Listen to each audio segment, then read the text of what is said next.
What's going on, everybody? Good afternoon. Happy Monday. It is still Victory Monday around here. I think most of us are feeling pretty good after a win over the Patriots and going to 2-0. But as we go through the week, we are going to have to start turning our focus to the next game.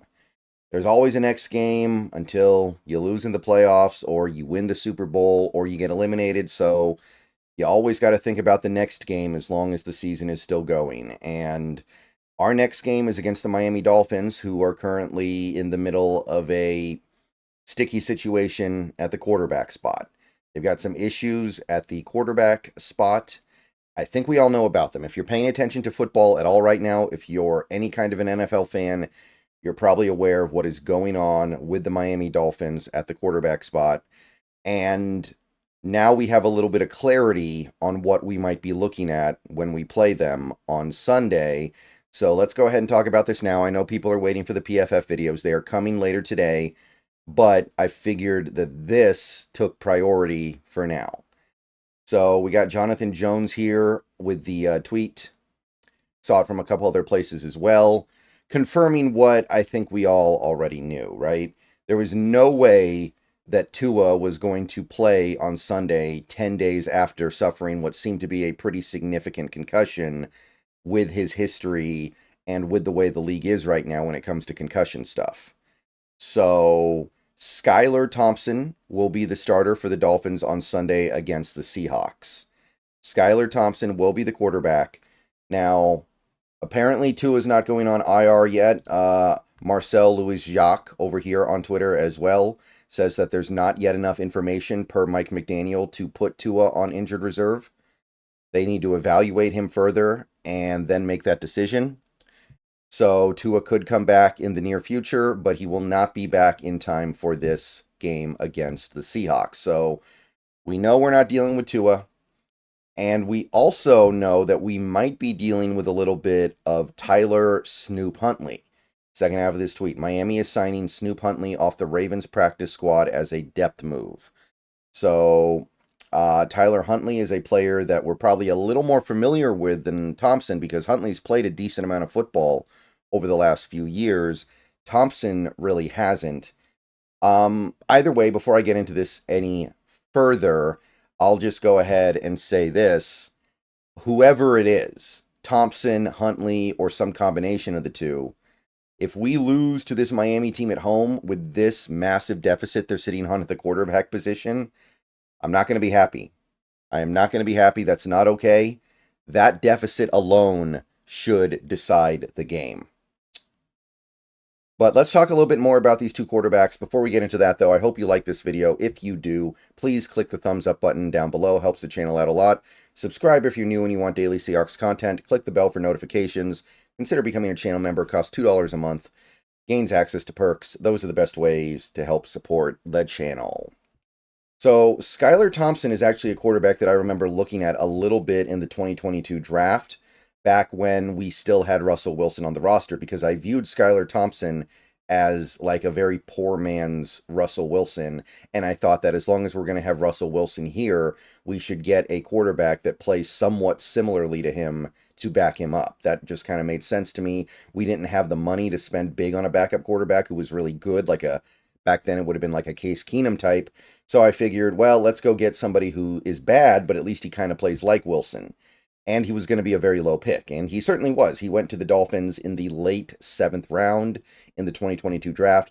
Obviously, I had no real interest in him by the time the draft came around because we didn't have Russell Wilson anymore. But I do remember looking at him a little bit and thinking, given that this is a bad quarterback class, 2022's QB class was really bad. This was not a bad attempt to kind of ape the playing style of Russell Wilson without breaking the bank on it, right? It was going to be a very, very low, it was going to be a very low expenditure of draft capital and money.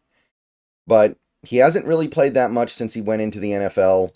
Played a decent amount in 2022, I guess. 2 starts, 7 games total, but he's only thrown about 120 passes in his career in the regular season. 1 touchdown, 3 interceptions. Played a little bit in that Thursday night game after Tua got concussed. And the bottom line is, this is not really an NFL quarterback. This is somebody who barely just barely qualifies as an NFL quarterback. There's not much separating him from like an emergency quarterback at this point. He hasn't developed or shown any ability to be anything more than just a guy who can take snaps and hand the ball off. He did play in that playoff game that Miami played in a couple years ago, played very poorly, but he did play the whole game, so we got a decent look at him, and you can just see that the skill set isn't really there. He's just whatever. He's somebody who's going to get sacked a lot. He's somebody who's going to throw a lot of incomplete passes. He's not accurate at all. Hasn't even really shown any kind of an arm, and I thought he had a little bit of an arm in college, so I'm a little bit surprised by that, but no real ability to make plays deep down the field, no real ability to push the ball down the field, which in Miami's offense you kind of want to do because you've got two of the fastest receivers in football. So that's kind of him as a passer so far. It's been pretty much all bad. If you go down to his rushing ability, however, you're not going to see too much that you like either, right? He's got 25 career rushing yards on 15 attempts. He had 3 rushing yards in the playoff game a couple of years ago. So he doesn't really bring much to the table here, which is why, even though he's going to have less than a week to prepare for this game, I do wonder if you see a little Tyler Huntley in this game. That seems like something Mike McDaniel, excuse me, would do. That seems like something that he might try to do to throw the defense off a little bit. We know a little bit more about Tyler Huntley, and he's not really a good quarterback, but he is a playable quarterback, right? Like he's actually won games in this league. He helped the Ravens get to the playoffs a couple of years ago.